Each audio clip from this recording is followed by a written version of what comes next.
108 मोजक्या गाड्यांवर जिल्ह्याचा भार, गरीब रुग्ण वाऱ्यावर. खांडबारा येथे 108 रुग्णवाहिकेचा बोजवारा. रुग्णवाहिका वेळेत न मिळाल्याने 8 महिन्यांच्या गर्भवतीचा जीव धोक्यात. नंदुरबार जिल्ह्यातील आरोग्य यंत्रणेचा आणि 108 रुग्णवाहिका सेवेचा बोजवारा पुन्हा एकदा समोर आलाय. खांडबारा येथील एका 8 महिन्यांच्या गर्भवती महिलेला ऐन आणीबाणीच्या वेळी रुग्णवाहिका न मिळाल्याने तिच्या जीवाशी खेळ सुरू असल्याचा संतापजनक प्रकार घडला आहे.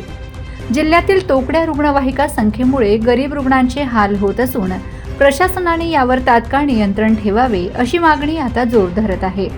मिळालेल्या माहितीनुसार खांडबारा येथील रहिवासी राजल गोसावी ही महिला 8 महिन्यांची गर्भवती आहे. दरम्यान तिला अचानक मिरगीचा तीव्र धक्का बसला आणि तिची अवस्था अत्यंत बिकट झाली. कुटुंबाने कोणतीही वेळ न दवडता तिला लागलीच खांडबारा येथील एका खासगी रुग्णालयात उपचारासाठी दाखल केले.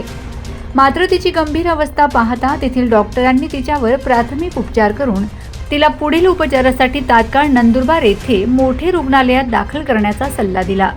नंदुरबार येथे हलवण्यासाठी खांडबारा ग्रामीण रुग्णालयातून 108 आपत्कालीन रुग्णवाहिका सेवेला पाचारण करण्यात आले. मात्र दुर्दैवाने सदर रुग्णवाहिका आधीच धानोरा येथील दुसऱ्या एका कॉलवर गेलेली असल्याचे सांगण्यात आले. जिल्ह्यात रुग्णवाहिकांची संख्या अत्यंत मर्यादित असल्याने एकाच वेळी एकापेक्षा जास्त गंभीर रुग्ण समोर असल्यास दुसरी गाडी उपलब्ध होत नाही. हा कटू अनुभव या कुटुंबाला आला. मोजक्या गाड्यांवर जिल्ह्याचा भार, गरीब रुग्ण वाऱ्यावर. नंदुरबार जिल्हा हा प्रामुख्याने आदिवासी आणि दुर्गम जिल्हा म्हणून ओळखला जातो.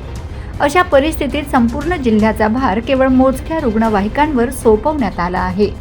परिणामी ऐन वेळेवर गंभीर रुग्णांना रुग्णवाहिका मिळत नसल्याने त्यांच्या जीवाशी खेळ केला जात आहे. खासगी वाहनाचा खर्च न परवडणाऱ्या गरीब रुग्णांना यामुळे नाहक मनस्ताप सहन करावा लागत असून अनेकांना आपले प्राणही गमवावे लागतात. नंदुरबार जिल्ह्यातील रुग्णवाहिकांची संख्या तात्काळ वाढवण्यात यावी. आरोग्य विभागाने या ढिसाळ परिस्थितीवर नियंत्रण ठेवावे आणि गरीब रुग्णांच्या जीवाशी चाललेला हा खेळ तात्काळ बंद करावा अशी संतप्त मागणी आता खांडबारा आणि परिसरातील नागरिकांमधून केली जात आहे.